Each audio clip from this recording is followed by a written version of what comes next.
Praise the Lord. ஹல்லேலூயா. ஆண்டவர் நல்லவர். ஆமென். பரவாயில்ல, இன்னைக்கு பாஸ்டர் சொல்லாமே முன்னாடி வந்து உட்கார்ந்துருக்கீங்க. இதுக்காகவே கர்த்தர் உங்களை ஆசீர்வதிப்பாராக. அல்லேலூயா. சிரிச்ச மாதிரி உட்காரணும். வெயில்ல நீங்களே என்ன கொடுமைப்படுத்தக்கூடாது. ஆமென். ஆமா, நானும் கரெக்டான நேரத்தில் முடிச்சிடுறேன். ஆண்டவர் எனக்கும் கிருபை தருவாராக. அல்லேலூயா. சரி, ஆண்டவருடைய நல்ல நாம மகிமைப்படட்டும். இந்த 3 நாட்களாக நாளைக்கும் சேர்த்து ஆண்டவருடைய வார்த்தையை பகிர்ந்து கொள்ள ஆண்டவர் எனக்கும் என் மேலையும் கிருபையா இருந்தார். என்னையும் கொண்டு வந்து உயிரோடு வச்சார். ஆமென். எல்லாம் அவருடைய சுத்த கிருபையே. ஆமென். அன்பான பாஸ்டர் ஐயா அவர்களுக்கும் இருக்கிற எல்லா பாஸ்டர்மார் அவர்களுக்கு இயேசுவின் நாமத்தினால நன்றிகளையும் ஸ்தோத்திரங்களையும் தெரிவித்துக் கொள்கிறேன். கர்த்தருடைய நல்ல நாமம் மகிமைப்படுவதாக. ஆமென். ஆமென். ஆமென். நாகரிகமே இல்லாத நாட்களில மலை கிராமத்துல வாழ்ந்த ஒரு சின்ன பையனுக்கு அந்த மிஷனரியோட 6 வயசுல கேட்ட பிரசங்கம் ஒரு அர்ப்பணிப்பை உண்டாக்கி தேசத்தின் தலையெழுத்தையே மாற்ற முடியுமானால் நம்ம ஆராதிக்கிற ஆண்டவரால எல்லாவற்றால நிரப்ப முடியும். எவரையும் கர்த்தர் மேன்மைப்படுத்துவார். சின்ன தம்பி தங்கச்சிலாம் கவனி, அற்பமா எண்ணாத, தப்பான வழியில போகாத, ஆண்டவரை பற்றிக்கொள். உன்னை குறித்து தெய்வம் ஒரு பெரிய திட்டத்தை வச்சிருக்கிறார். அந்த திட்டத்தை நிறைவேற்றி முடிக்கிற வரை விட மாட்டார். ஆமென். பெரியவங்க எல்லாம் கவனிங்க பார்ப்போம். ஜெபத்தை விட்டுடக்கூடாது. அல்லேலூயா. உனக்கு எனக்கும் தெரியாமையே நாம ஜெபிக்கிற ஜெபத்தை கேட்டு கர்த்தர் உருவின பட்டயத்துடைய தூதனை அனுப்புவார். எதை காப்பாற்றப்படணும்னு ரொம்ப நாள் அழுதியோ, எதற்காக கண்ணீர் விட்டையோ, எது உன்னை திரும்ப வரணும்னு நினைச்சையோ, அதற்காக உன் கண்களுக்கு புலப்படாத ஒரு பெரிய சேனையை கர்த்தர் உனக்காக அனுப்பக்கூடியவராயிருக்கிறார். அல்லேலூயா. அதனால உன் பிரசங்கத்தை டிவேல்யூ பண்ணாத, உன் ஆராதனையை மட்டுப்படுத்தாத, உன் ஜபத்தை மட்டுப்படுத்தாத, நீ கண்ணீர் விடுகிற கண்ணீரை அற்பமா எண்ணாத. அது ஒரு பெரிய அசைவையும் ஆளுகையும் இந்த தேசத்துல கொண்டு வருவதற்கு போதுமானதாய் காணப்படும். ஆமென். ஆமா, இன்னும் ஜெபிக்க ஆரம்பி, இன்னும் ஆண்டவரை துதிக்க ஆரம்பி, இன்னும் ஆண்டவரோடு போக ஆரம்பி. கர்த்தர் எல்லா காரியத்தையும் நன்மையினால நிரப்புவார்.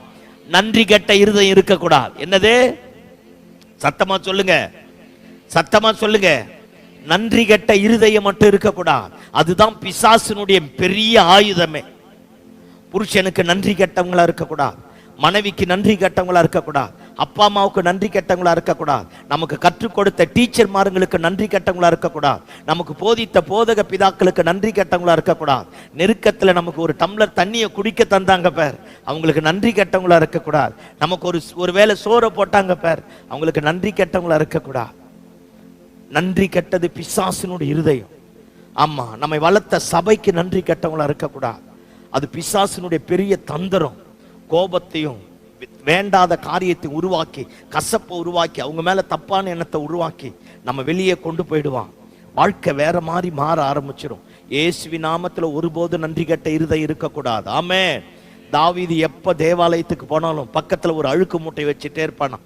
எப்பவுமே அந்த மூட்டை பக்கத்திலே இருக்குமா. எப்ப ஆண்டவரை தொழுது கொள்ள தேவாலயத்துக்கு போனாலும் அந்த மூட்டை எப்பவுமே கோவேறு கழுத மேல வச்சுட்டு அப்படியே தூக்கிட்டே போவானா. பாருங்க, எப்ப தேவ சமூகத்துல போய் சாஷ்டாங்கமா விழுந்து ஆராதிக்கிறானோ, உட்கார்ந்து ஆராதிக்கிறானோ, துதித்து ஆராதிக்கிறானோ, அப்ப எல்லாம் அந்த மூட்டையை பிரிச்சு பக்கத்துல வச்சுட்டு சொல்லுவானா, அன்னைக்கு 17 வயசுல ஆடு மேய்ச்சாம்ப, ஆடு மேய்க்கும் போது அவன் போட்டிருந்த ட்ரெஸ்ஸும் அவன் வச்சிருந்த கவன்கல்லும் அந்த மூட்டைக்குள்ள இருக்குமா. ஆண்டவரை பார்த்து சொல்லுவானா, ஆண்டவரே இதுதான் ஆண்டவரே நானு, இது நீங்க எனக்கு கொடுத்த ஸ்தானம்னுவானா. அந்த அழுக்கு மூட்டை எப்பவுமே கூட எடுத்துட்டு போவானா. எப்ப தேவ சமூகத்துல வந்தாலும் நம்முடைய ஆதி நிலைமை ஒண்ணு இருந்தது பேர். எப்ப தேவ சமூகத்துல இருந்து முழங்கால் படிட்டாலும் ஆண்டவரை பார்த்து சொல்லணும், ஆண்டவரே இது எல்லாம் நீங்க போட்ட பிச்சை ஆண்டவரே, நான் அதுதான் ஆண்டவரே, அதான் என் ஸ்டாண்டர்டு, அதான் என் நிலைமை, அதுதான் என் வாழ்க்கை, உலகம் எனக்கு கொடுத்தது அதுதான், எங்க அப்பா அம்மா எனக்கு கொடுத்தது அதுதான். ஆனா இன்னைக்கு இந்த இடத்துல வச்சது யாரு தான்? சத்தமா சொல்லுங்க, நீங்க தான். நன்றி உள்ள இருதயம் மட்டும் வந்துட்டா ஆராதிக்காம இருக்க முடியாது. நன்றி உள்ள இருதயம் மட்டும் வந்துட்டா கண்கள் குளமாக ஆரம்பிக்கும். நன்றி உள்ள இருதயம் மட்டும் வந்துட்டா தெய்வத்திற்கு துரோகம் பண்ண மாட்டோம். நன்றி உள்ள இருதயம் மட்டும் வந்துட்டா நம்மை கொண்டு நடப்பிக்க வேண்டிய காரியத்தை கர்த்தர் நடப்பிக்க போதுமான ஆண்டவராக இருக்கிறார். அல்லேலூயா, அல்லேலூயா. ஒருபோதும் யாருக்குமே நன்றி கெட்டவர்களாய், முதலாவது ஆண்டவருக்கு நன்றி கெட்டவர்களா இருக்கக்கூடாது. நன்றி உள்ளவர்களா இருக்கும்போது கர்த்தர் காரியத்தை மாற்றுவார். இதெல்லாம் சின்ன சின்ன காரியம், இதெல்லாம் சரிப்படுத்திட்டா பெரிய காரியத்திற்கு நேராக கர்த்தர் நம்மை கொண்டு போகக்கூடிய ஆண்டவராக இருக்கிறார். ஆமென் சொல்லுங்க பாப்போம். ஆமா, இன்னைக்கு ஒரு நல்ல நம்முடைய வாழ்க்கையில வரக்கூடிய பிரச்சனைகளை குறித்து தான் ஒரு நல்ல அற்புதமான காரியத்தை இன்னைக்கு நான் பேச போறேன். எடுத்து பைபிள் வச்சிருக்கோங்க, எடுத்துக்கொள்ளுங்க பாப்போம். 1 பேதுரு எழுதின நிருபம், 1 பேதுரு எழுதின நிருபம் 4ஆம் அதிகாரம். பைபிள் வச்சிருக்கோங்க, எடுத்துக்கங்க. 1 பேதுரு எழுதின நிருபம் 4ஆம் அதிகாரம் 12வது வசனம் 13வது வசனம். ஒரே நிமிஷம் எல்லாரும் எடுத்துருங்க. ஸ்கிரீன்ல போட்டிருப்பா. வாசிங்க இப்ப.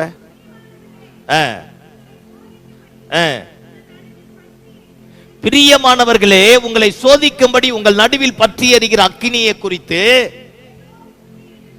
ஏதோ புதுமை என்று திகையாமல் கிறிஸ்துவின் மகிமை வெளிப்படும் போது நீங்கள் களி கூர்ந்து மகிழும்படியாக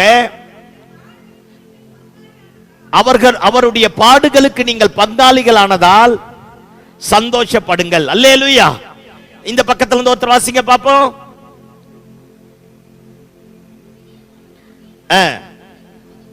பிரியமானவர்களே, உங்களை சோதிக்கும்படி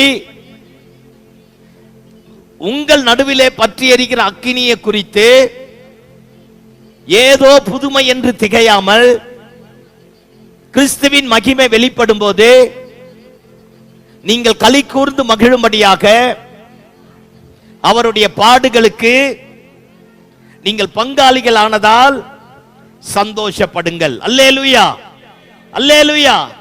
ஆமா, பாருங்க, இந்த 1 பேதுரு 2 பேதுரு எத்தனை பேர் படிச்சிருக்கிறோம்? இப்பெல்லாம் எனக்கு புரியாத ஒரு புதிர் ஒரே ஒரு கேள்வி கேட்டு என் பிரசங்கத்துக்கு நேரம் வரேன். இப்ப விசுவாசிங்க பைபிளே படிக்கல, எல்லாரும் இல்ல, எல்லாரையும் புரியல, எனக்கும் புரியல. அல்லேலூயா. எல்லாரையும் இல்ல, ஆனா எல்லாரையும். ஆமே, பைபிளே படிக்கிறது கிடையாது, ஆனா எங்க பிரசங்கத்தை மட்டும் கரெக்டா கிரிட்டிசைஸ் பண்றீங்க. பாரு, இதுல இருந்து ஒண்ணு தெரியுது, உங்ககிட்ட ஒரு வல்லமை ஒண்ணு வந்திருக்குது. ஐயோ, சத்தமா சொல்லுங்கப்பா. பொதுவா எல்லா திருச்சபைகளுக்கும் நான் சொல்றேன், பாருங்க, பைபிளே படிக்க மாட்டாயா? இப்ப மூடி வச்சா அதோட அடுத்த ஞாயிற்றுக்கிழமை தான். ஆமா, எனக்கு தெரியும் உன் பயோகிராஃபிலாம். அல்ல இல்லையா சொல்லுங்க பாப்பா. இப்ப மூடி வச்சா அப்பா எப்ப பைபிள் எடுப்பனா, உனக்கு எப்ப உயிர் போற பிரச்சனை வருது அப்பதான் பைபிள் எடுப்பேன். உன் வேலை போதுன்னா பைபிள் எடுப்ப பாரு. அப்படியே கடங்கார நெருக்கிறன்னா என்ன தடுப்ப?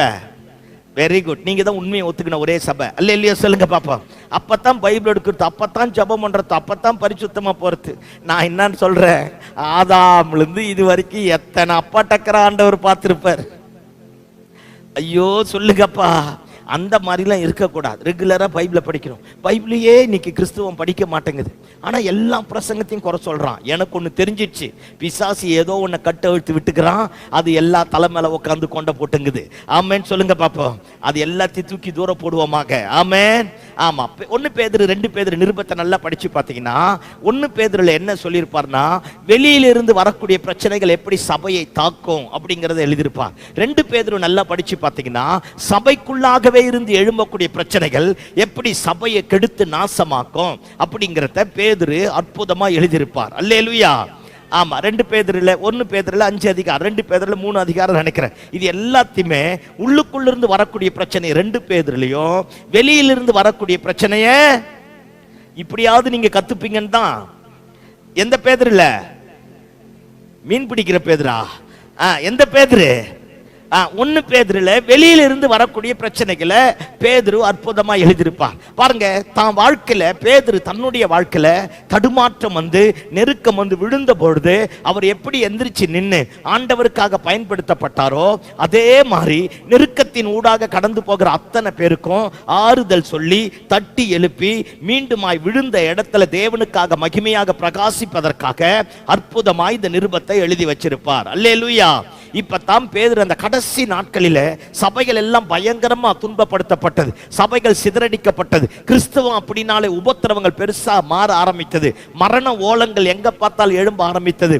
பாருங்க, காட்டு மிருகங்களை கட்டவிழ்த்து விட்டு கிறிஸ்தவர்களை கொல்ல ஆரம்பித்தான், கிறிஸ்தவர்களை கம்பத்துல கட்டி தாரை உருக்கி மேல ஊத்திட்டு கொளுத்திட்டு பாருங்க, அந்த வெளிச்சத்துல சாராயம் குடிக்க ஆரம்பிச்சான், விபச்சாரம் பண்ண ஆரம்பித்தான். 1வது நூற்றாண்டில கிறிஸ்தவர்களுக்கு பேரே டார்ச் லைட்னு பேரு. அன்னைக்கு கரண்ட் கிடையாது, பேட்டரி எல்லாம் கண்டுபிடிக்கல. இந்த மாதிரி கம்பத்துங்களை கிறிஸ்தவங்களை கட்டிட்டு தாரை உருக்கி மேல ஊத்திட்டு அந்த தாரை கொளுத்தி வச்சுட்டு அவங்க எரிய எரிய வெளிச்சத்தை காண்டு அக்கிரமத்தையும் அநியாயத்தையும் பண்ண ஆரம்பித்தான். அவ்வளவு உபத்திரவம், அவ்வளவு நெருக்கம், அத்தனை போராட்டம். ஆராதிச்சாலே பிரச்சனை, தேவனை தொழுது கொண்டாலே பிரச்சனை, ஆண்டவருடைய நாமத்தை சொன்னாலே பிரச்சனை. எல்லா இடத்துலயும் ரத்தமும் ரத்த கிளறியும் பயங்கரமான நெருக்கமும் வேதனை அப்படியே தலை விரிச்சு ஆடுற நேரத்துல தான் பவுல் சமஸ்த ஜனங்களுக்கும் எல்லா ரட்சிக்கப்பட்ட உலகமெங்கிலும் இருக்கிற அத்தனை கிறிஸ்தவர்களுக்கும் பவுல் இப்படி எழுதுகிறார். என்ன சொல்றார்? உங்கள் மத்தியிலே பற்றி எரிகிற அக்கினியை குறித்து ஏதோ புதுமை நினைக்காத. நீ ஃபேஸ் பண்ற பிரச்சனையை பார்த்து, நீ போற வழியை பார்த்து, நீ சந்திக்கிற எதிர்மறையான சூழ்நிலைகளை பார்த்து, உனக்கு விரோதமாய் எழும்பக்கூடிய அதிகாரத்தை பார்த்து, ஆளுகையை பார்த்து, பிரச்சனையை பார்த்து, போராட்டத்தை பார்த்து, சட்ட திட்டங்களை பார்த்து ஏதோ எனக்கு மட்டும்தான் இந்த பிரச்சனை வருது நினைக்காத. பிரியமானவர்களே, உங்கள் மத்தியிலே பற்றி எரிகிற அக்கினியை குறித்து ஏதோ புதுமை என்று திகையாமல். இது புதுசு கிடையாது. ஏற்கனவே நம்மை போல பரிசுத்தம் உள்ள தேவ மக்கள் அதன் ஊடாக கடந்து போயிருக்கிறாங்க. அதன் ஊடாக கடந்து போய் ஜெயம் பெற்றிருக்கிறாங்க, வாழ்ந்து காட்டியிருக்கிறாங்க, சாதிச்சு முடிச்சிருக்கிறாங்க, சரித்திரத்தை மாற்றி இருக்கிறாங்க. அதனால உங்கள் மத்தியிலே பற்றி எரிகிற அக்கினியை குறித்து ஏதோ புதுமை என்று திகையாமல், கிறிஸ்துவின் மகிமை வெளிப்படும் போது நீங்களும் நானும் அந்த பாடுகளுக்கு பங்காளிகள் ஆனதால் அந்த மகிமையில நம்மை கர்த்தர் கொண்டு போய் நிறுத்த போதுமான ஆண்டவராக இருக்கிறார். அல்லேலூயா, சத்தமா அல்லேலூயா. ஆமா, அப்போ இன்னைக்கு இருக்கிற கிறிஸ்துவம் எப்படி சொல்லுது? அன்னைக்கு பேதுரு என்ன சொன்னார்? பயப்படாத, இதெல்லாம் மாறிடனா. பவுல் என்ன சொன்னார்? அதி சீக்கிரத்தில் நீங்கிவிடும் இந்த லேசான உபத்திரவம். நீ நினைக்கிற மாதிரி இது பெருசு கிடையாது, இது லேசான உபத்திரவம். அதி சீக்கிரத்தில், கண்ணிமைக்கு நேரத்தில் உன்னை விட்டு என்னை விட்டு இந்த பிரச்சனைகள் அகன்று போக ஆரம்பிக்கும். அதனால பிரச்சனையை பார்ப்பதை விட பிரச்சனைக்கு பரிகாரத்தை கொடுக்கக்கூடிய தெய்வத்தை பார்க்க ஆரம்பித்தால் நம்முடைய வாழ்க்கை எல்லா விதத்திலையும் கர்த்தர் தலைகீழாக மாற்ற போதுமான ஆண்டவராக இருக்கிறார். அல்லேலூயா, அல்லேலூயா. அப்ப ஏதோ இதுதான் எனக்கு மட்டும்தான் இந்த பிரச்சனை நினைக்காத. என் புருஷ மட்டும் தான் மாறல நினைக்காத. என் வைஃப் தான் ராட்சசியா இருக்கிறான்னு நினைக்காத. என் பிள்ளைங்க தான் குடிகாரனா இருக்கிறான்னு நினைக்காத. எத்தனையோ பேர் இதன் ஊடாக கடந்து போய் சரித்திரத்தை மாற்றி இருக்கிறார்கள். ஆமென். இது எல்லாம் கிறிஸ்துவின் மகிமை வெளிப்படுவதற்காக, அவருடைய பாடுகளுக்கு நாமும் பங்காளிகளாக ஆனதால் இந்த நெருக்கத்தில் சோர்ந்து போகாத, பலனிழந்து போகாத, பின்மாற்றத்துக்குள்ள போகாத, தப்பான முடிவெடுக்காத. உன்னை கொண்டு இந்த பலவீனத்திற்கு மத்தியில கர்த்தர் சரித்திரத்தை மாற்றுவார். உனக்காக கர்த்தர் ஒரு பெரிய திட்டத்தை வச்சிருக்கிறார். உனக்காக கர்த்தர் தம்முடைய மேலான நோக்கத்தை வைத்திருக்கிறார்.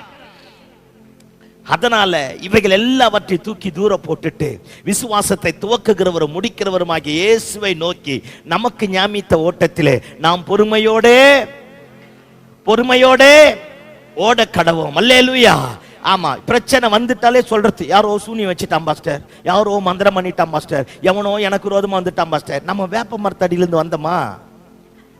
சிலுவை மரத்தையும் வேப்ப மரமாவே பாக்குறது. அந்த கரப்டட் மைண்ட் மாறல பாரு. நான் பேசுறது புரியுதா? ஐயோ, நான் பேசுறது புரியுதா? எப்ப பார்த்தாலும் மைண்ட் எல்லாம் தான். எவனா சூனியம் வச்சுட்டு இருப்பானா, எவனா மந்திரம் பண்ணிட்டு இருப்பானா, கடைசியை பார்த்தா நீயே சூனியம் வச்சுக்கிட்டு தான் மிச்சம். நான் என்ன சொல்றேன்? எவன் சூனியம் வச்ச என்ன, எவன் வச்ச என்ன, உன் செருப்புல இருக்கிற மண்ணை கூட எவனாலையும் தொட முடியாது. கையை தட்டி ஆமேன்னு சொல்லு. நல்ல சத்தமா கை தட்டி. நீ கை தட்டுறத பார்த்தா அல்லேலூயா, உன் செருப்புல இருக்கிற மண்ணை கூட எவனாலையும் தொட முடியாது. நீங்களும் நானும் குற்றமற்ற மாசற்ற விலையேற பெற்ற தேவகுமாரனுடைய ரத்தத்தினால மீட்கப்பட்டிருக்கிறோம். ஆமென். பிதாவாகிய தேவன் தன்னுடைய சொந்த குமாரனாகிய இயேசுவை உனக்காக எனக்காக கொலை செய்து மீட்டிருக்கிறார். எவன் நமக்கு விரோதமா வர முடியும்? எவனும் வர முடியாது. அதனால உன் கார்னல் மைண்ட தூக்கி தூர போடு. எப்ப பார்த்தாலும் எலுமிச்சை மரத்தை பார்த்தாலும் சூனியம், பச்சை மிளகாவை பார்த்தாலும் சூனியம், காஞ்ச மிளகாவை பார்த்தாலே முதல்ல உன்ன மிளகாவை மாத்திரம் சரியா இருக்கும். அல்லேலூயா சொல்லுங்க பாப்போம். 25 வருஷமா சர்ச்சில் உட்கார்ந்துட்டு 25 வருஷமா பாட்டு பாடிட்டு லப்பா லப்பா லப்பா லப்பான்னு அந்நிய பாஷை பேசி குதிச்சுட்டு, ஏய் அப்புறம் எங்கிருந்து சோத்திரம் ஆண்டவரே. டென்ஷன் ஆகுதா இல்லையா மனுஷனுக்கு? உயிரை கொடுத்து வார வாரம் பிரசங்கம் பண்ணாலும் அப்படியே அருக்காணி மாதிரியாவது உட்கார்ந்துட்டு எந்திரிச்சு போனா என்ன கதை இது? சோத்திரம் ஆண்டவரே, அல்லேலூயா. அந்த 6 வயசு பையன் ஒரே பிரசங்கத்தை கேட்டு ஆப்பிரிக்காவே வரைஞ்சான். 600 வருஷமா உட்கார்ந்துட்டு ஏப்ப விட்டுங்கிற இதெல்லாம் வேற. இதெல்லாம் உங்களுக்கு புரியும்? ஐயோ உங்களுக்கு புரியாதே, நான் பேச போறேன். சோத்திரம் ஆண்டவரே, ஆமேன்னு சொல்லுங்க பாப்போம். எதை வந்தாலும் ஒண்ணும் பண்ணக்கூடாது. சத்தம் ஆமேன்னு சொல்லுங்க. இந்த நல்ல நாளில ஒரு தீர்மானம் பண்ணு. ஆண்டவரே, இந்த ரோமர்ல எழுதும் போது பவுல் அற்புதமா எழுதியிருப்பார், கர்த்தர் நம்முடைய பட்சத்தில் இருந்தால் நமக்கு விரோதமாய் இருப்பவன் யார்? கர்த்தர் நம்முடைய பட்சத்தில் இருந்தால் நம்மை குற்றம் சாட்டுகிறவன் யார்? அவரே தன்னுடைய சொந்த குமாரனை எனக்காக கொடுத்திருக்கும் போது எனக்கு விரோதமாய் ஆக்கினி தீர்ப்பை எழுதுகிறவன் யார்? எவனும் முடியாது. சத்தமாமே. இந்த நல்ல இருதயத்தின் ஆழத்துல ஒரு நல்ல தீர்மானம் பண்ணிக்கணும். கர்த்தர் என் பட்சத்தில் இருக்கிறார், ஆண்டவர் என் கூட இருக்கிறார், என் குடும்பத்தில் இருக்கிறார், என் வீட்டில் இருக்கிறார், என் ஜெபத்தை கேட்கிறவர் உயிரோடு இருக்கிறார். நான் பாடும்போது தேவ மகிமை இறங்கும், நான் ஆராதிக்கும் போது கர்த்தர் சுகந்த வாசனையாக என் ஆராதனை முகருவார். ஆமென், அல்லேலூயா. எதிர்மறையாவே பேசக்கூடாது. எப்ப பார்த்தாலும் அதை பண்ணிட்டான், இவன் இதை பண்ணிட்டான், இவன் இதை பண்ணிட்டான்னு சொல்லக்கூடாது. எதை பண்ணாலும் எட்டி வச்சுட்டு போயிட்டே இருக்கணும். சத்தம் ஆமென் சொல்லுங்க பாப்போம். அல்லேலூயா. உங்கள் மத்தியிலே பற்றி எரிகிற அக்கினியை குறித்து ஏதோ புதுமை திகையாத. பீலையாம் பண்ணதை விடவா, பாலாக்கு பண்ணதை விடவா? 7 மலை மேல போய் 7 ஆட்டை வெட்டி 7 மாட்டை வெட்டி 7 பலியை செலுத்தி சொன்னானாம், சபிச்சானாம். ஆண்டவர் அவனையே மாத்திட்டார். சபிக்க வந்தவனை பார்த்து சொல்றார், அது பரவி போகிற நதியோரமாய் நாட்டப்பட்ட அல்லேலூயா. இப்ப வரும் பாரு, யாக்கோப்புக்கு விரோதமான, இஸ்ரவேலுக்கு விரோதமான, இதெல்லாம் நல்லா வருவீங்க. இதெல்லாம் எங்க சொன்னதுன்னா அங்க சொன்னது தான். 7 மலை மேல 7 மாட்டை பலி செலுத்தி 7 ஆட்டை பலி செலுத்தி பாருங்க இந்த ஜனங்களை சபி. அவன் சொல்றான், மாடு வெளியின் புல்லை மேய்கிறது போல ஒரு ஜனவர் தான், அது பூமியின் விசாலத்தை மூடிட்டு வருதான். நிறைய பேர் நமக்கு விரோதமாவும் இந்தியாவில் எழும்பிக்கிறான். அல்லேலூயா. ஏய், இது பரவி போகிற ஆறு, இது நதியோரமாய் நாட்டப்பட்ட சந்தன மரம், இதுக்கு நீர் பாய்ச்சுகிறவர் அவரே. ஆமென். அது படுத்திருக்கிற பாலசிங்கம், அதை தட்டி எழுப்புகிறவன் யார்? எழுப்புனால் செத்துருவான் அவன். சத்தம் ஆமென் சொல்லு பாப்பா. ஆமா, 7 மலை மேல 7 மாட்டை வெட்டி 7 ஆட்டை வெட்டி பலி செலுத்தவனே முக்காடு போட்டுட்டான். எலுமிச்சை மரத்தை வச்சிருந்தவன் என்ன பண்ண முடியும்? ஐயோ, கைய தட்டிருப்பீங்க நினைச்ச. உங்களுக்கு பிரசங்கியார வந்த மாதிரி என்ன உதைக்கணும். அல்லேலூயா சொல்லுங்க பாப்போம். அதனால பயப்படக்கூடாது. ஆமா, எப்பெல்லாம் பிரச்சனை வருதோ, உபாகமம் 8:2 சூப்பரா சொல்லியிருப்பார். நீ போற இந்த வனாந்தர பாதையில உனக்கு எப்பெல்லாம் பிரச்சனை வருதோ பின்னாடி திரும்பிப்பார். அப்பேற்பட்ட மொட்டத்தலையன் பார்வோனே வந்தானா இல்லையா? அவனையே நான் கடல்ல போட்டு தள்ளனேன். இவன்லாம் எம்மாத்திரம். அவன் பிரதானமானவன், அன்னைக்கு இருக்கிற வல்லரசு நாடுகளிலே பெரியவன். அவன் மோசையை பார்த்து சொன்னான், உங்களை என் கைக்கு தப்புவிக்க போகிற தேவன் யாருன்னா? ஆனா ஆண்டவர் தம்முடைய ஓங்கிய புயத்தையும் பலத்த கரத்தையும் கொண்டு விடுதலையாக்கி வெளியே கொண்டு வந்தான். ஆமென். நீ போற வனாந்தர பாதையில நீ அனாதை நினைக்காத, யாரும் இல்ல நினைக்காத. உன் கூட சர்வ வல்லமை உள்ளவர் இருக்கிறா. மேக ஸ்தம்பமும் அக்கினி ஸ்தம்பமும் உன்னோடு என்னோடு இருக்கிறது. அல்லேலூயா. ஆமா, அதனால ஒருபோது பயப்படக்கூடாது. பார்வோன் நினைச்சானா, இவங்களை இப்படியே விட்டா இவங்க தேசத்தை ஆக்குபைட் பண்ணி எதிரியோடு சேர்ந்து நம்மளை கொன்னுடுவாங்கன்னு சொல்லிட்டு உபாயமான தந்திரம் பண்ணானா. வசனம் சொல்லுகிறது, எவ்வளவாய் ஒடுக்கினார்களோ. வாசிங்க பாப்போம், யாத்திராகமத்தின் புஸ்தகம் 1:12 வாசிங்க.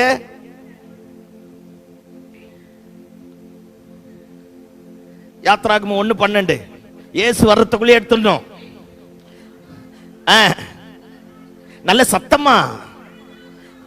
ஆனாலும் அவர்களை எவ்வளவு ஒடுக்கினார்களோ அவ்வளவாய் அவர்கள் எல்லாம் கவனிங்க பாப்பா. நினைப்பார், இன்னைக்கு இருக்கிற கிறிஸ்தவனை மாதிரி மோசமா திங்க் பண்றவன் எவனும் கிடையாது. ஆனா இன்னைக்கு இருக்கிற எக்யூப்மெண்ட்ஸும் வசதி வாய்ப்புகள் அன்னைக்கு கிடையாது. இன்னைக்கு 7 பைபிள் வச்சுக்கிறான், போதாததுக்கு ஈப்ரு கிரீக்கு வேற போறான். ஆமென் சொல்லுங்க பாப்போம்.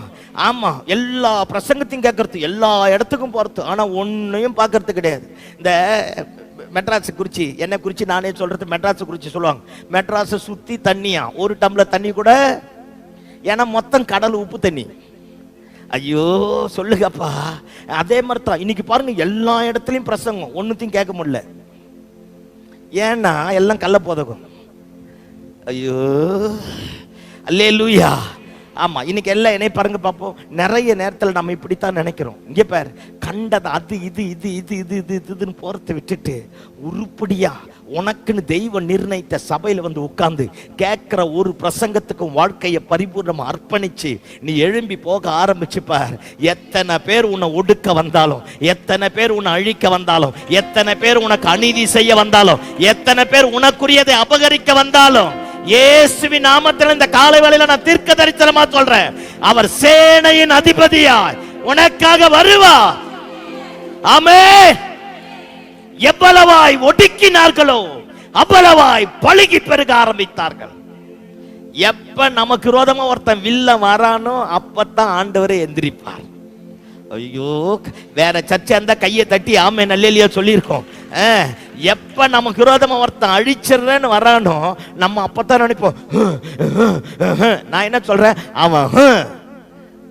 அவன் இருக்கட்டன்ற நம்ம தலைவருடைய ஸ்பெஷாலிட்டியே எதிரிய உட்கார வச்சுட்டு நமக்கு மட்டன் பிரியாணி நாளைக்கு போட்டு சாப்பிட வைப்பார்ல, அந்த மாதிரி பண்ணுவார். ஆமென் ஆமென். சத்துருக்களுக்கு மத்தியில பந்தியை உண்டாக்குவதுதான் ஆண்டவருடைய வேலை. சத்தம் ஆமென் சொல்லுங்க பாப்போம். ஒருவேளை நியாயம் இல்லாம நீதி இல்லாம எனக்குரியதை அபகரிக்க நிறைய பேர் வந்திருக்கிறான். பயப்படாத, நான் அனாதை மாதிரி இருக்கிறேன், பயப்படாத. என் பக்கத்துல யாருமே இல்ல, பயப்படாத. என் ஜீவனை கசப்பா மாத்திட்டான், பயப்படாத. இருக்கிறத விட செத்து போயிடலாம் நினைக்கிறேன் பாஸ்டர், பயப்படாத. கர்த்தர் கொடுத்த வாக்குத்தத்தம் உனக்காக உண்டு. நீ மீண்டும் இந்த அடிமைத்தனத்தை விட்டு வெளியே வருவே. எவ்வளவாய் ஒடுக்கினார்களோ அவ்வளவாய் பழுகி பெருக ஆரம்பித்தார்கள். ஆண்டவர் சொல்றார், 430 வருஷமும் உன் ஜீவனை உறிஞ்சினான், உன் வேலையை வாங்கிட்டான், உன் ஜீவனை கசப்பா மாத்திட்டான். வெளியே அனுப்பும் போது நீ வெறும் கையனோடு போக மாட்ட, பொன்னோடும் வெள்ளியோடும் எகிப்தை கொள்ளையிட்டு கொண்டு வெளியே கொண்டு வருவேன். சத்தமாமேன்னு சொல்லுங்க பாப்போம். நம்ம ஆண்டவரை மாதிரி நல்லவர் யாருமே கிடையாது. அல்லேலூயா. உங்கள் மத்தியிலே பற்றி எரிகிற அக்கினியை குறித்து ஏதோ புதுமைன்னு நினைக்காத, எனக்கு மட்டும்தான் பிரச்சனை நினைக்காத. நமக்கு முன்னாடி 1000 பேர் போயிருக்காங்க, ஆனா அத்தனை பேர் சாதித்தார்கள், சரித்திரத்தை மாற்றினார்கள், தேவ ஆளுகையை இறங்க பண்ணினார்கள், கர்த்தர் ஜீவனுள்ள தேவன் என்பதை நிரூபித்து காட்டினார்கள். நெவர் கிவ் அப், விட்டு கொடுக்காத. சத்தம் ஆமென் சொல்லுங்க பாப்போம். அல்லேலூயா. ஆமா, இஸ்ரவேல் ஜனங்க பாருங்க, வெள்ளியோடும் பொன்னோடு எகிப்து விட்டு வெளியே வந்தான். ஆசாரிப்பு கூடாரத்தை தங்கத்தாலேயே கட்டினான், தேவாலயத்தை தங்கத்தாலேயே கட்ட ஆரம்பித்தான். 5000 டன்னுக்கு மேல தங்கம் எருசலேம் தேவாலயத்தில் கட்டப்பட்டது. 9000 டன்னுக்கு மேல வெள்ளி வர ஆரம்பித்தது. வெண்கலத்திற்கு கணக்கு இல்லையா. How it is possible? எவ்வளவாய் ஒடுக்கினார்களோ அவ்வளவாய் சுதந்தரிக்கவும் பல்லுகி பெருகவும் மாற ஆரம்பித்தார்கள். ஆமென் அல்லேலூயா. ஆமா, அதனால பிரச்சனையை பார்த்து, போராட்டத்தை பார்த்து பயப்படக்கூடாது. ஆமென். யோசேப்பு பாருங்க, அந்த பொம்பளை பழி போட வந்தா. நம்மள இருந்தா என்ன நினைச்சிருப்போம்? 17 வயசுல தரிசனம் தந்தார், சொந்த ஊர்ல வச்சிருப்பார் நினைச்சா அந்நிய ஊர்ல கொண்டு வந்து விட்டுட்டார் நினைச்சிருப்பேன். பாருங்க, அடிமையா இருந்தான். அப்பத்தான் அந்த பொம்பளை பழிய போட்டுட்டா, சிறைச்சாலையில போனா. வசனம் சொல்லுது, கர்த்தர் யாரோடு இருந்தார்? சத்தமா சொல்லு, கர்த்தர் யாரோடு இருந்தார்? யோசேப்போடு இருந்தார். சில நேரத்துல ஆண்டவர் நம்மளை உருவாக்குவதற்காகவே சில இடத்துல கொண்டு போய் வச்சிருப்பார். இந்த 10வது படிக்கிற பையன் கிட்ட 500 ரூபாய் கொடுத்து நான் சில்லறை வாங்கிட்டு வரேன்னு சொல்லுவான், ஆனா 100 ரூபாய் மிஸ் பண்ணிடுவான். கொடுக்குற அப்பா அம்மா 1000 முறை யோசிச்சு கொடுப்பாங்க. ஏன்? அந்த பணம் கஷ்டப்பட்டு வந்த பணம். அதனால பார்த்து சொல்லுவாங்க, டேய் பார்த்து சில்லறையை பத்திரமா வாங்கிட்டு வாங்குவான். ஆண்டவர் நம்ம கிட்ட ஒரு பெரிய உத்தரவாதத்தை தரப்போறாருன்னா எடுத்த உடனே கொடுத்துட மாட்டார், நம்மளை உருவாக்குவார். அதற்கு ஏற்றாற் போல நம்மை உருவாக்கி கொண்டு வருவார். அதை பெற்றுக்கொள்வதற்கு பாத்திரமா அப்படிங்கிறத மாற்ற ஆரம்பிப்பார். நம்ம பாத்திரமா மாறிட்டு நினைச்ச உடனே பரலோகத்தினுடைய பலகணிகளை திறந்து நன்மை கிருபையினாலே முடிசூட்டக்கூடியவராயிருக்கிறார். ஆமென். உருவாக்கப்பட வேண்டிய காலம் வரைக்கும் உருவாயினும். அல்லேலூயா அல்லேலூயா.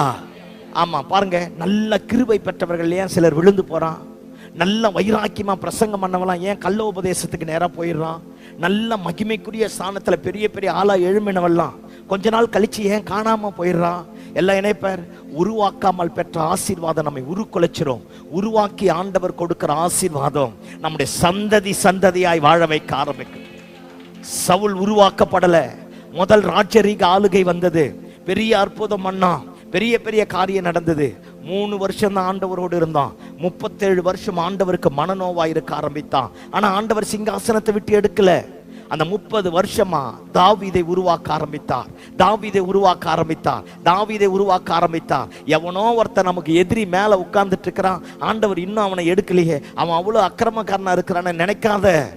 அண்டர் கிரவுண்ட்ல பின்னாடி ஒரு நல்ல தாவீதை கர்த்தர் உருவாக்கி கொண்டிருக்கிறார். ஒரு தேவ ராஜ்யத்திற்குரிய ஒரு மனுஷனை உருவாக்கி கொண்டிருக்கிறார். ஆமென். தாவீது சிங்காசனத்துல போய் உட்கார்ந்துட்டு சொல்றான், என் கைகளை போருக்கும் என் விரல்களை யுத்தத்திற்கும். விரல்களை எப்படியா யுத்தத்துக்கு படிப்பிப்பார்? அவர் படிக்க கற்று தருவார். என் கைகளை போருக்கும் என் விரல்களை யுத்தத்திற்கும் படிப்பிக்கிற கர்த்தர். அப்பதான் உனக்கு தெரியுது என்னை ஏன் நடத்தினா. மகிமையுள்ள ராஜ்யத்தை கட்டி எழுப்புவதற்காக, அவருடைய வித்தை இந்த பூமியில கொண்டு வந்து நிறுத்துவதற்காக. ஆமே. பற்றி எரிகிற அக்கினியை குறித்து ஏதோ புதுமன்னு நினைக்க கூடாது. ஆண்டவர் என்னை குறித்து ஏதோ ஒண்ணு செய்ய வைக்கிறார். ஆமென். என்னை உருவாக்குகிறார். சத்தம் ஆமென் சொல்லுங்க பாப்போம். 6 மாசம் ஜெபம் பண்றது, அடுத்த 6 மாசம் குப்புரட்சி படுத்துக்கிறது. ஹலோ, அல்லேலூயா. அந்த மாதிரிலாம் இருக்கக்கூடாது. என் ஜெபம் கடைசி வரைக்கும் எனக்கு பதில் தந்தா மட்டும் அவர் ஆண்டவர் கிடையாது, தராம போனாலும் அவர் ஆண்டவர் தான். அக்கினியிலிருந்து தப்புவித்தா மட்டும் அவர் ஆண்டவர் கிடையாது, தப்புவிக்காம போனாலும் அவர் ஆண்டவர் தான். என்னை உயர்த்தினா மட்டும் ஆண்டவர் கிடையாது, என்னை தாழ்த்தினாலும் அவர் தான் ஆண்டவர். என் 10 பிள்ளைகள் செத்து போனாலும், அவர் என்னை கொன்று போட்டாலும் அவர் தான் ஆண்டவர். நான் அவரை எதற்கு விட்டு கொடுக்க மாட்டேன். அவர் என் ஆண்டவர். அந்த அஷூரன்ஸ் வரட்டுமே, அந்த நம்பிக்கை பெருகட்டுமே, அந்த வைராக்கிய ஆண்டவருக்காக சேரட்டுமே. சேரும் போதுதான் சில சூழ்நிலைகளை கர்த்தர் நம்ம வாழ்க்கையில் அனுமதிப்பார். எடுத்து வாசிங்க பார்ப்போம். 1 கொரிந்தியர் 3வது அதிகாரம் 11வது வசனத்திலிருந்து வாசிங்க. 1 கொரிந்தியர் 3:11 போடப்பட்டிருக்கிற அஸ்திபாரமாகிய இயேசு கிறிஸ்துவை அல்லாமல் வேறே அஸ்திபாரத்தை போட, எல்லாம் கவனிங்க பாப்போம். போடப்பட்டிருக்கிற அஸ்திபாரமாகிய இயேசு கிறிஸ்துவை அல்லாமல் வேறொரு அஸ்திபாரத்தை போட ஒருவனாலும் கூடாது. ஒருவன் அந்த அஸ்திபாரத்தின் மேல் பொன் வெள்ளி விலையேற பெற்ற கல் மரம் புல் வைக்கோல் ஆகிய இவைகளை கட்டினால் அவனுடைய வேலைப்பாடு வெளியாகும் நாளானது அதை விளங்க பண்ணும்.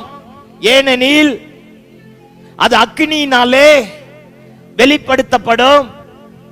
அவனுடைய வேலைப்பாடு எத்தன்மை உள்ளதென்று அக்கினியானது பரிசோதிக்கும். எல்லாம் என்னை பாருங்க பாப்போம். போடப்பட்டிருக்கிற ஒரு அஸ்திபாரம் தான், அதான் கிறிஸ்துவினுடைய அஸ்திபாரம். அந்த அஸ்திபாரத்தின் மேல எல்லாருமே கட்டி எழுப்புறான்.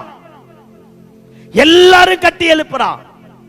ஒருத்தன் தங்கத்தாலேயே கட்டி எழுப்புறான், ஒருத்தன் வெள்ளியினாலேயே கட்டி எழுப்புறான், ஒருத்தன் கிரானைட் ஸ்டோனை கொண்டு கட்டி எழுப்புறான், ஒருத்தன் விலையேற பெற்ற தேக்கு மரம் ரோஸ் வுட் எல்லாத்தையும் வச்சு கட்டி எழுப்புறான், ஒருத்தன் வைக்கோலை வச்சியும் கட்டுறான், ஒருத்தன் புல்ல வச்சியும் கட்டுறான்.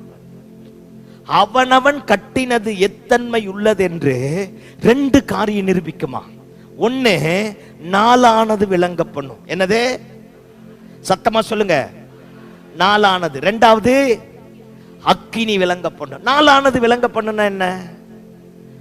நமக்கு புரியுற மாதிரி பேசுறேன். எல்லாம் என்னை பாருங்க பாப்போம். குழந்தை பிறக்காத நேரத்துல கல்யாணம் ஆகி ஒரு 4 வருஷம் ஆச்சு, குழந்தை பிறக்கலன்னு வச்சுக்கோங்களேன். பாஸ்டர் கிட்ட வந்து ஜெபம் பண்றது, பாஸ்டர் ஆண்டவர் எனக்கு ஒரு பையனை கொடுத்தா யாருக்கு கொடுத்துட்ற? ஐயோ சொல்லுங்கப்பா. ஆமா, பொருத்தனையே பண்ணாத மாதிரி என்னைய பாக்குறீங்க. குழந்தை எனக்கு பிறந்தா யாருக்கு கொடுக்குறேன்? ஆண்டவருக்கு ஊழியத்துக்காக ஒப்பு கொடுக்குறேன்றது. அவன் குழந்தை பிறந்துருவானா, வேலை வாய்ப்பு கிடைச்சிருமா, பெருகிடுமா, வசதி வாய்ப்புகள் நல்லா வந்துருமா, குழந்தை வளர்ந்து நல்ல பெரிய ஆவானா? சிஸ்டர் பையனை என்ன படிக்க வைக்க போற? அவன் என்ன நினைக்கிறானோ அதான் பாஸ்டர். இதுதான் உலகத்திலே நம்பர் 1 போய். அவன் என்ன நினைக்கிறானோ, நீ நல்ல தாயா இருந்தா என்ன சொல்லிக்கணும், பாஸ்டர் குழந்தை பெத்தெடுக்க வக்கு இல்லாம இருந்தோம், தெய்வம் கிருபையாய் நினைவு கூர்ந்து கர்ப்பத்தை திறந்தார், இந்த பிள்ளைய எதுக்கு தான் கொடுக்கணும், ஊழியத்துக்கு, கர்த்தருக்கு இல்ல ஊழியத்துக்கு தான் கொடுக்கணும் அப்படின்னு தான் தீர்மானம் பண்ணணும் அப்படின்னு சொல்லணும். அவன் என்ன பண்றானோ பண்ணிட்டான் பாஸ்டர். கொஞ்ச நேரம் கழிச்சு +2ல நல்ல மார்க் எடுத்துருவான். ஐயோ சொல்லப்பா, நல்ல மார்க் எடுத்துட்டானா, நல்ல மார்க் எடுத்து முடிச்ச உடனே MBBSக்கு போறது, நீட்ல பாஸ் பண்ணிட்டானா, பாஸ் பண்ணி போய் டாக்டருக்கு படிக்க வச்சுட்டு சொல்றது, பாஸ்டர் அவன் டாக்டரா இருந்துட்டு மிஷினரியை தாங்க போறான், தாங்குவான்.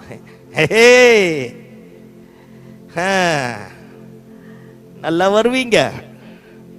அவன் என்ஜினியரை போயிட்டு ஐடியில் போய் வேலை செஞ்சுட்டு பணத்தினால என்னத்தை தாங்க போறானா, ஐயோ கம்யூனியன் சர்வீஸுக்கு கொண்டு வந்து உட்கார வைக்க துப்பு கிடையாது, இவர் ஐடியில் போயிட்டு சம்பளம் வாங்கி ஊழியத்தை தாங்க போறாராம்.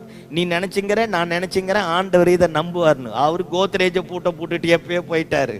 பண்ணாட வந்து சேர்ந்தது பாரு நினைச்சிட்டு. உங்களை இல்லை அவங்கள அல்லேலியா சொல்லுங்க பாப்போம். நான் பேசுறது தப்பா ரைட்டா? நான் பண்ற, நான் உன்னை கட்டி எழுப்பு நம்பர், நாளானது அதை விளங்க பண்ணும். 12 வருஷம் கழிச்சு 15 வருஷம் கழிச்சு என் பையனை ஊழியத்துக்கு ஒப்பு கொடுக்கிறேன்னா, அல்லது என் சுய லாபத்திற்காக ஊரெல்லாம் வால் போஸ்ட் போட்ட ஒட்டிட்டு என் சுய லாபத்துக்காக என் பிள்ளைய வளர்த்தனா, நாளானது விளங்க பண்ணும். தொடக்கத்துல பயங்கரமா சொல்லுவோம், பாஸ்டர் யார் எப்படி போனாலும் சபையை விட்டு விலக மாட்டேன் மாஸ்டர். ஆனா உன்னை விட கிருபை பெற்றவங்க ஒருத்தங்க வந்து பாஸ்டர் அவங்க கிட்ட ஆராதனை நடத்த கொட்டுட்டா போயிருது, நாளானது விளங்க பண்ணும். ஐயோ சோத்திரம் ஆண்டவரே, புரியலையா? புரியுதா? ஏதாவது ஒன்று சொல்லுங்கப்பா. புரியுதா? புரியலையா? ஆமா, நான் கட்டுறேன்ல, ஏதோ ஒன்று கட்டி எழுப்புறேன்ல. 10 வருஷம் கழிச்சு தான் தெரியும், செத்தாலும் உமக்காக சாகர ஆண்டவர் என்றால் எல்லா ஊழியக்காரனும் ஊழியத்துக்கு வந்தோம். ஆனா இப்பதான் தெரியுது. ஐயோ சொல்லுங்கப்பா, ஒரு காலத்துல சத்தியத்தை சத்தியமா பேசுவேன்னு சொல்லிட்டு தான் வந்தேன், போடப்பட்டிருக்கிற அஸ்திபாரமாகிய மேலதான் கட்டி எழுப்புனேன். ஆனா இப்பதான் தெரியுது, அன்னைக்கு பண்ணின பொருத்தனை, அன்னைக்கு பண்ணின உடன்படிக்கை, அன்னைக்கு என் பிள்ளைய ஒப்பு கொடுப்பேன்னு சொன்னது இன்னைக்கு விளங்கல. நாளானது நிரூபிச்சிருச்சு பாரு, நாட்கள் நான் யாருன்றத சொல்லிடுச்சு பாரு. ஒரு சர்ச்சில் கன்வென்ஷன் பேசுறதுக்காக போனேன். பேசி முடிச்சுட்டு ஒரு 6-7 வருஷம் கழிச்சு திரும்பவுமா அந்த ஊருக்கு மீட்டிங்காக போறேன். என்னை என்னை அந்த பக்கத்தில் பயன்படுத்தின அதே பாஸ்டர் தான் இன்னொரு சர்ச் ஆனிவர்சரிக்கு என்னை கூப்பிட்டுக்கிறார். என்னை புக் பண்ணிக்கிறாரு. அவர் வீட்டில் தான் தங்குறேன், அவர் வீட்டிலேருந்து தங்கிட்டு தான் காலையில் கார்லேன்னு அங்கே கூட்டிட்டு போறார். பாருங்க, அவர் எல்லார்கிட்டையும் சொல்லிட்டு இருக்கிறாரு போல இருக்கு, என்னவோ சொல்லியிருக்கிறாரு. அல்லேலியா சொல்லுங்க பாப்போம். ஆமா, எனக்கு தெரியாது, ஒரு பெரிய சிக்கல்ல மாட்டிட்டு இருக்கிறார். பயங்கரமான அப்படியே கழுத்து நெரிக்கக்கூடிய அந்த சிக்கல்ல மாட்டிட்டு அந்த பாஸ்டரால வெளியே வர முடியாம இருக்கிறார். நம்ம தான் எப்ப போனாலும் கதையை சொல்லிடுவோமே. ஐயோ சொல்லுங்கப்பா. ஆமா, அந்த சர்ச்சை ஆண்டு விழாக்கு போய் உட்கார்ந்து பயங்கர வெயில், ஓலை தென்னை ஓலை குடிச்ச, ஆனா நீளமா இருக்கு சர்ச்சு, இந்த இவ்வளோ நீளம் இருக்கும். எப்படி ஒரு 300 பேர் 350 பேர் அந்த சர்ச்சில் உட்கார்ந்துட்டு இருக்கிறாங்க, நெருக்கமா, பயங்கரமான வெயில். கதை சொல்ல ஆரம்பிச்சு ஒரு 10-15 செகண்ட் தான் இருக்கும். இந்த பாஸ்ட் ஓன்னு கத்திட்டார். அப்படி தேம்பி அழுகிறார். அழுது முடிச்சிட்டு எல்லாம் கண்ட்ரோல் பண்றாங்க. பக்கத்தில் இருக்கிற பாஸ்டர் அவருடைய கையை பிடிக்கிறாங்க. அப்புறமா அப்படியே கண்ட்ரோல் ஆயிட்டார். எல்லாம் ஊழியம் எல்லாம் முடிச்சுட்டு கார்ல ஏறி உட்கார வச்சுட்டு 2 பேரும் திரும்ப வீட்டுக்கு போறோம். அப்பதான் அவர் சொல்றார், பாஸ்டர் நான் நினைச்சேன் இத்தனை வருஷமா நீங்க அன்னைக்கு பேசின வைராக்கியமா இன்னைக்கு பேச மாட்டீங்க, எல்லாத்தையும் இழந்துட்டு இருப்பீங்கன்னு நினைச்சேன். ஆனா இப்பதான் தெரியுது, நீங்க அன்னைக்கு விட இன்னைக்கு நல்லா தான், இதை விட மேலா தான் இருக்கிறீங்கன்னார். சில நேரத்துல நான் கெட்டு போயிட்டா மற்றவங்களையும் என்ன மாதிரியே நினைப்பேன் பாரு. ஐயோ எப்படி சொன்னாலும் விளங்காம இருக்கிறீங்களே கர்த்தர், நான் பரவாயில்ல, ஒரு நாள் கூத்து பாவம் யாரு பெத்த புண்ணியவானோ, எத்தனை நாள் சேர்த்து பிழைக்கிறாங்களோ எல்லாம் ஏசுமயம். அல்லேலியா சொல்லுங்க பாப்போம். பரவாயில்ல, அவங்களுக்கெல்லாம் பெரிய கிருபை தான். இத்தனை நாய்க்கத்திலே நீ அசராது இருக்கிறனா, எந்த தெய்வமே எவட போய் முட்டியோ. அல்லேலூயா. பாவம், நான் இனிமேல் என் பெரிய ஜெபம் அவங்களுக்காக தான். ஆமா, எப்படியாச்சும் மாறணும். அல்லேலூயா சொல்லுங்க பாப்போம். அப்ப நாளானது ஏன்னா தொடக்கத்துல வைராக்கியமா பேசுறது இல்ல, சாகர வரைக்கும் கலப்பையின் மேல கையை வச்சுட்டேன், பணத்துக்கு பின்னாடி போகக்கூடாது, கள்ள உபதேசத்துக்கு பின்னாடி போகக்கூடாது, கள்ள மார்க்கத்துக்கு பின்னாடி போகக்கூடாது, செவித்தீனமான போதகத்துக்கு பின்னாடி போகக்கூடாது, எனக்கு எஸ்ஐவா எவன் பேசுறானோ அவன் பின்னாடி போகக்கூடாது. என்னை உருவாக்கக்கூடிய வார்த்தை எங்க இருக்கோ, என்னை தேவ சித்தத்திற்கு நேராக நடத்தக்கூடிய வார்த்தை எங்க இருக்கோ, தேவனுடைய பரிபூர்ணமான திட்டம் என் வாழ்க்கையில நிறைவேறுவதற்கு எங்க ஒரு வார்த்தை இருக்கோ அங்க நான் வரணும். நாளானது விளங்க பண்ணும், நாளானது விளங்க பண்ணும். எனக்கு யோசுவாவை ரொம்ப பிடிக்கும். யாத்திராகமம் 17வது அதிகாரத்தில் ஆண்டவர் அமலேக்கியருக்கு விரோதமா ஒரு யுத்தம் வந்துடுச்சு. அந்த யுத்தத்துல ஜெயிச்சிட்டான். ஜெயிச்சு முடிச்ச உடனே மோசேயை பார்த்து சொல்றார், மோசே இது எல்லாத்தையும் ஒரு புஸ்தகத்துல எழுதி. 6 லட்சம் புருஷர் இருக்கிறான், 6 லட்சம் மனைவி பேர் இருந்திருப்பாங்க. இப்பதான் ஒருத்தனுக்கு ஒருத்தி, அப்ப அது கிடையாது. அல்லேலூயா, அல்லேலூயா. இப்பதான் குடும்ப கட்டுப்பாடு, அப்ப எந்த தட்டுப்பாடு? ஏன் கிதியோனை பார்த்து கர்த்தர் பராக்கிரமசாலி என்றார்? சும்மாவா? கிதியோனுக்கு 70 பிள்ளைங்க. அல்லேலூயா. 70 பிள்ளைங்களும் கிதியோனும் 70 பிள்ளைங்களுடைய ஒய்ஃபை வந்து நின்னா ராஜபாளையமே வந்து நின்ன மாதிரி இருந்திருக்கும். புரியல? எதுவுமே புரியாது, அப்படியே இருங்க. கர்த்தர் உங்களை ஆசீர்வதிப்பார். அல்லேலூயா சொல்லுங்க பாப்போம். அப்பனா ஒரு குடும்பமே அவ்வளவு பெருசுனா எத்தனை பேர் இருந்திருப்பான்? அத்தனை லட்சம் பேர் இருக்கிறான். ஆரோனுடைய வம்சம் இருக்கு, மோசேயினுடைய பிள்ளைங்க இருக்கிறான், துதிக்கிற யூதா கோத்திரம் இருக்கு, தேவனுக்காக பொன்னையும் வெள்ளியும் கொடுக்கக்கூடிய பிரபு குலத்தை சேர்ந்தவன் அந்த வனாந்தரத்தில் இருக்கிறான். ஆண்டவர் சொல்றார், மோசே இது எல்லாத்தையும் எழுதி எவனுக்கு கேட்குதோ இல்லையோ யோசுவாவின் செவி கேட்கும்படி வாசி. அப்படின்னா என்ன அர்த்தம்? இந்த பயலாம் என்னை விட்டுட்டு போயிடுவான் மோசே, என்னை விட்டு போகாதவன் அவன் மட்டும்தான். அவனுக்கு கேட்டா போதும். யாருக்கு கேட்குதோ கேட்கலையோ, யாருக்கு புரியுதோ புரியலையோ, யாருக்கு விளங்குதோ விளங்கலையோ, யோசுவாவின் செவி கேட்கும்படி வாசி. உன்னை என்னை பார்த்து ஆண்டவர் நம்ப முடியுமாயா? எல்லாரும் 6 லட்சம் புருஷரும் செத்துட்டாயா? கேட்டவன் அத்தனை பேரும் செத்துட்டான். யோர்தானை கடந்தான். 9.5 கோத்திரத்துக்கு 31 ராஜாக்களை கொன்னு தேசத்தையே பங்கிட்டு கொடுத்துட்டான். தனக்குன்னு ஒரு கைப்பிடி மண்ணை யோசுவா எடுக்கல. குடும்பத்தோட எவ்வளவு நாள் இருந்திருப்பான்? பிள்ளைங்கள் அற்புதமா அந்த அம்மா வளர்த்துது பாரு. யுத்தம் யுத்தம் யுத்தம் யுத்தம். யோர்தானுக்கு அந்த பக்கம் முழுக்க ஆசரிப்பு கூடாரம், ஆசரிப்பு கூடாரம், ஆசரிப்பு கூடாரம். யோர்தானுக்கு இந்த பக்கம் முழுக்க யுத்தம் யுத்தம் யுத்தம் யுத்தம். அந்த தாய் எவ்வளவு அற்புதமான பாத்திரம் பாருங்க. யோசுவாவினுடைய ஒய்ஃப் பிள்ளைங்களை எவ்வளவு ஞானமா வளர்த்திருக்கு பாருங்க. 9 கோத்திரத்துக்கு சொத்தை பங்கிட்டு தந்துட்டு சமஸ்த இஸ்ரவேலையும் ஒன்னா கூட்டிட்டு தம் மனைவி பிள்ளைகளை கொண்டு வந்து மேல நிப்பாட்டிட்டு அத்தனை பேருக்கு முன்னாடி சொல்றான், நானும் என் வீட்டாருமோ வென்றார். நாளானது விளங்க பண்ணும். நான் என்ன தீர்மானம் பண்றேன், நான் என்ன அறிக்கை பண்றேன்? உணர்ச்சி வசப்பட்டு பேசுவதல்ல, உணர்வடைந்து பேசுவது. ஆமென். எனக்கோடு இடைப்பட்ட அந்த ஜீவனுள்ள தேவனுடைய வார்த்தைக்கு நான் கை கோர்த்து கடந்து போவது. இதுல மேடு பள்ளம் வரலாம், அழுகை வரலாம், ஏமாற்றம் வரலாம், தோல்வி வரலாம், நிராகரிக்கப்படலாம், ஏற்றுக்கொள்ளாமல் இருக்கலாம். ஆனா என்னோட அன்னைக்கு பேசினார் பார், அந்த வார்த்தையை விடாம அந்த வார்த்தையை அப்படியே பிடிச்சிட்டு அப்படியே நான் பிரயாணப்பட பிரயாணப்பட பிரயாணப்பட பிரயாணப்பட என்னால ஒரு பெரிய அசைவு தேசத்துல உண்டாகும். என்னால ஒரு பெரிய அசைவு குடும்பங்களில உண்டாக ஆரம்பிக்கும். யோசுவா சொல்றான், நானும் என் வீட்டாருமோ வென்றால் கர்த்தரையே சேவிப்போம். மோசே பிள்ளைங்க கூட லஞ்சம் வாங்கிட்டான். ஆரோனுடைய பிள்ளைங்க கூட அண்ணி அக்கினியை கொண்டு வந்து செத்து போயிட்டான். யூதா கூட தப்பு பண்ணி தவறான காரியத்தை செஞ்சிட்டான். ஆனா யோசுவா பிள்ளைங்க கெட்டு போலையா? நாளானது விளங்க பண்ணும். இன்னைக்கு நான் அறிக்கை பண்ணுவது பெருசு கிடையாது. ஜனவரி 1ஆம் தேதி பண்ணக்கூடிய பொருத்தனை பெருசு கிடையாது. டிசம்பர் 31ஆம் தேதி அந்த பொருத்தனையை நிறைவேற்றிட்டு ஆண்டவருக்கு முன்னாடி நல் மனசாட்சியோட சுத்த இருதயத்தோட நல்ல விசுவாசத்தோட கையை உயர்த்தி சொல்றேன் பார், ஆண்டவரே இந்த ஒரு வருஷம் முழுக்க நீங்க என்ன நடத்தி வந்தீங்களே உங்களுக்கு நன்றின்னு சொல்றேன் பார். அதுதான் வாழ்க்கை. அக்கினி நாளானது விளங்க பண்ணும். 2வது அக்கினி சோதிக்கும். பிரச்சனை வரும், அந்த அக்கினி ஊடாய் போய்த்தான் ஆகணும். போயிட்டு வெளியே வந்தாதான் நான் கட்டினது வைக்கோலா அல்லது புல்லா அல்லது மரமா அல்லது விலையேற பெற்ற கல்லா அல்லது தங்கமான்னு இருக்க ஆரம்பிக்கும். அக்கினி தான் என்னை சோதிக்கும். இன்னைக்கு ஏன் ஊழியம் விழுந்து போய் விடுகிறது? இன்னைக்கு ஏன் விசுவாசி பின்வாங்கி போயிடுறான்? இன்னைக்கு ஏன் வைராக்கியமாய் ஆராதித்த ஆராதனை வீரர்கள் வழுவி போகிறார்கள்? அக்கினி போன்ற சோதனை வரும்போது அது பட்சித்து அவர்களை சாம்பலா மாத்திட்டு திரும்ப எழும்ப முடியல,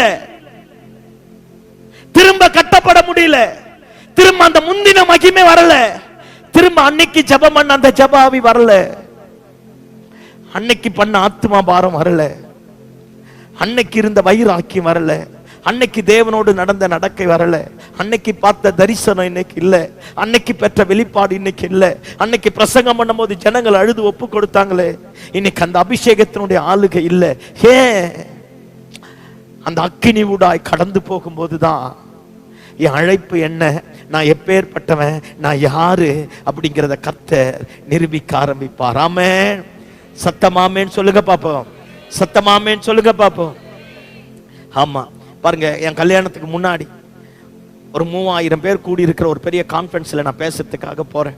நான் ஆண்டவர்கிட்ட ஒரு காரியத்தை தாங்க ஆண்டவரேன்னு அழுது அழுது அழுது பயங்கரமா ஜெபம் பண்றேன். அப்பத்தான் நாடோடி இல்லை, யாருமே இல்லை, குடும்பம் இல்லை, நான் மட்டும்தான், ஒரு சின்ன ரூமு தான். பாருங்க, பயங்கரமா அழுது, ஆண்டவரே எனக்கு இது நீங்க தாங்க, எனக்கு இதை செய்யுங்க, எனக்கு நீங்க தாங்க, எனக்கு இதை செய்யுங்க அப்படின்ட்டு அழுது ஜெபம் பண்ணிட்டே இருக்கிறேன். அப்படியே கண்டினியூவா ஜெபம் பண்ணிட்டு இருக்கிறேன். அந்த கூட்டத்துக்கு போயிட்டேன்.